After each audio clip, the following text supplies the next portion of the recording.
ಮಳೆಗಾಗಿ ಮಳೆರಾಯನ ಮೊರೆ ಹೋದ ಪುಟಾಣಿಗಳು.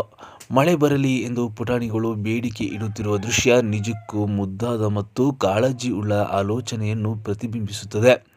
ಬೇಸಿಗೆಯ ಬಿಸಿಲು ಹೆಚ್ಚಾದಾಗ ಅಥವಾ ಮಣ್ಣಿನ ವಾಸನೆ ಸವಿಯಲು ಪುಟಾಣಿಗಳು ಮಳೆಯನ್ನು ಎದುರು ನೋಡುವುದು ಸಹಜ. ಹನ್ನೂರು ತಾಲೂಕಿನ ಕೆಂಪೇನಟ್ಟಿ ಗ್ರಾಮದ ಪುಟಾಣಿಗಳು ಕಪ್ಪೆಯನ್ನು ಕಟ್ಟಿಕೊಂಡು ಬೇವಿನ ಸೊಪ್ಪನ್ನು ಸುತ್ತಿಕೊಂಡು ಬಾಬಾ ಮಳೆರಾಯ ಎಂದು ಆಟವಾಡುತ್ತಾ ಗ್ರಾಮಗಳಲ್ಲಿ ಮೆರವಣಿಗೆ ಮಾಡುತ್ತಿರುವ ದೃಶ್ಯ ಇದು. ಹೌದು, ಚಾಮರಾಜನಗರ ಜಿಲ್ಲೆಯ ಹನ್ನೂರು ತಾಲೂಕಿನ ಕೆಂಪೇನಟ್ಟಿ ಗ್ರಾಮದಲ್ಲಿ ಮಳೆಗಾಗಿ ಬೌದ್ಧ ಪೂಜೆ ನಡೆಸಿದರು. ಗ್ರಾಮಸ್ಥರು ಕಪ್ಪೆಯನ್ನು ಮೆರವಣಿಗೆಯಲ್ಲಿ ಕರೆದೊಯ್ದು ವಿಶೇಷ ಪೂಜೆ ಸಲ್ಲಿಸಿದರು. ಚಾಮರಾಜನಗರ ಗಡಿಯಲ್ಲಿ ಭೀಕರ ಬರಗಾಲ ಆವರಿಸಿದ್ದರಿಂದ ಗ್ರಾಮಸ್ಥರು ಕಪ್ಪೆಯನ್ನು ತಲೆಯ ಮೇಲೆ ಹೊತ್ತುಕೊಂಡು ಪೂಜೆ ಸಲ್ಲಿಸಿದರು. ಬಿಸಿಲಿನ ಬೇಗೆಯಲ್ಲಿ ನೀರಿಗಾಗಿ ಮಾತ್ರವಲ್ಲದೆ ಜಾನುವಾರುಗಳಿಗೆ ಮೇವು, ಕುಡಿಯುವ ನೀರಿಗೂ ಪರದಾಡುವಂತಾಗಿದೆ. ಈ ವೇಳೆ ಹನ್ನೂರು ಸಮೀಪದ ಕೆಂಪೇನಹಟ್ಟಿ ಗ್ರಾಮದಲ್ಲಿ ಮಳೆಗಾಗಿ ವಿಶೇಷ ಪೂಜೆ ನಡೆಸಿದರು. ಕಪ್ಪೆಯನ್ನು ಬೇವಿನ ಎಲೆಗೆ ಕಟ್ಟಿಕೊಂಡು ಮಕ್ಕಳ ತಲೆಯ ಮೇಲೆ ಇಟ್ಟು ಊರಿನಾದ್ಯಂತ ಮೆರವಣಿಗೆ ಕರೆದೊಯ್ದರು. ನಂತರ ಗ್ರಾಮಸ್ಥರು ಬಾಲಕರ ತಲೆಗೆ ನೀರು ಸುರಿದು ಪೂಜೆ ಸಲ್ಲಿಸಿದರು. ಮಳೆಗಾಗಿ ಪ್ರಾರ್ಥಿಸುತ್ತಾ ಹುಡುಗರು ಬಾಬಾ ಮಳೆರಾಯ ಎನ್ನುತ್ತಾ ಹೋದರು. ಇನ್ನು ಕೊನೆಗೆ ವಿಶೇಷ ಪೂಜೆ ಸಲ್ಲಿಸಿ ಕಪ್ಪೆಯನ್ನು ಬಿಡಿಸಿದರು. ಕಪ್ಪೆ ಹಬ್ಬ ಮಾಡಿದರೆ ಮಳೆಯು ಬರುತ್ತದೆ ಎಂಬ ನಂಬಿಕೆಯಿಂದ ಇಂದಿನಿಂದಲೂ ಈ ರೀತಿಯ ಪೂಜೆಯನ್ನು ಪೂರ್ವಜರು ನಡೆಸಿಕೊಂಡು ಬಂದಿದ್ದಾರೆ ಎಂದು ಗ್ರಾಮಸ್ಥರು ತಿಳಿಸಿದ್ದಾರೆ. ನಮ್ಮ ಊರು ಕೆಂಪೇನಟ್ಟಿ. ನಮ್ಮ ಊರಿನಲ್ಲಿ ನೀರಿಲ್ಲ ಎಂದು ಈ ತರ ಬಂದ್ರು ಮಳೆ ಬರುತ್ತೆ ಅಂತ ಆ ಕಾಲದಲ್ಲಿ ಹೇಳ್ತಿದ್ರು. ಅದಕ್ಕೆ ಈ ತರ ಮೆರವಣಿಗೆ ಬರ್ತಿದ್ವಿ.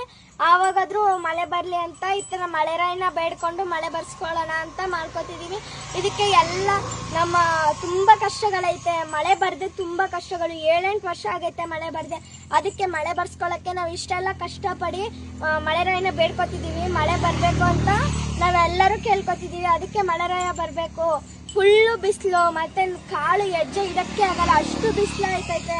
ನಮ್ಮೂರಿನಲ್ಲಿ ತುಂಬಾ ಬಿಸಿಲು ಐತೆ. ಅದಕ್ಕೆ ಮಳೆ ಬರ್ಬೇಕು ಅಂತ ಬೇಡ್ಕೋತಿದೀವಿ.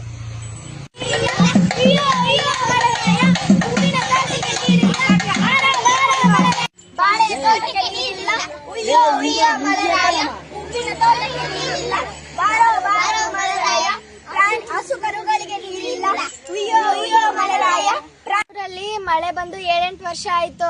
ಅದಕ್ಕೋಸ್ಕರ ನಾವು ಹಿಂಗಾದ್ರೂ ಈ ತರ ಪೂಜೆ ಮಾಡಿದ್ರು ಮಳೆ ಬರ್ಬೇಕಂತ ಬೇಡ್ಕೊಂಡು ಮಳೆರಾಯನ ಬೇಡ್ಕೋತಿದೀವಿ. ಬಾರೋ ಬಾರೋ ಮಳೆರಾಯ, ಮಹಾರಾಯ ಮಳೆರಾಯ, ಬಾರಯ್ಯ ಮಳೆರಾಯ, ಉಯ್ಯೋ ಉಯ್ಯೋ ಮಳೆರಾಯ, ಹೂವಿನ ತೋಟಕ್ಕೆ ನೀರಿಲ್ಲ, ಬಾರೋ ಬಾರೋ ಮಳೆರಾಯ, ಬಾಳೆಯ ತೋಟಕ್ಕೆ ನೀರಿಲ್ಲ, ಉಯ್ಯೋ ಉಯ್ಯೋ ಮಳೆರಾಯ, ಹಸು ಕರುಗಳಿಗೆ ನೀರಿಲ್ಲ, ಬಾರೋ ಬಾರೋ ಮಳೆರಾಯ, ಪ್ರಾಣಿ ಪಕ್ಷಿಗಳಿಗೆ ನೀರಿಲ್ಲ. ನನ್ನ ಹೆಸರು ಅಣಿಕಾ. ನಮ್ಮ ಊರಿನಲ್ಲಿ ನೀರಿಲ್ಲ. ಮಳೆ ಬಂದು 7-8 ವರ್ಷ ಆಯ್ತು. ತುಂಬಾ ಬರಗಾಡಾಗಿತ್ತು. ಅದಕ್ಕೋಸ್ಕರ ಈ ತರ ಮಾಡಿದ್ರು ಆದ್ರೂ ಮಳೆ ಬರುತ್ತೆ ಅಂತ ಈ ತರ ಮಾಡಿದ್ರೆ ಮಳೆ ಬರುತ್ತೆ ಅಂತ ಹೇಳ್ತಿದ್ದಾರೆ. ಅದಕ್ಕೆ ನಾವು ಮಾಡ್ತಿದೀವಿ. ಊರಿನಲ್ಲಿ ನೀರೇ ಇಲ್ಲ. ಮಳೆ ಬಂದು 7-8 ವರ್ಷ ಆಯ್ತು. ಅದಕ್ಕೆ ಇಲ್ಲಿಂದ ದೊಡ್ಡಲ್ತೂರು ಕೆಂಪೇನಟ್ಟಿವರೆಗೂ ಮೆರವಣಿಗೆ ಹೋಗ್ತಿದೀವಿ.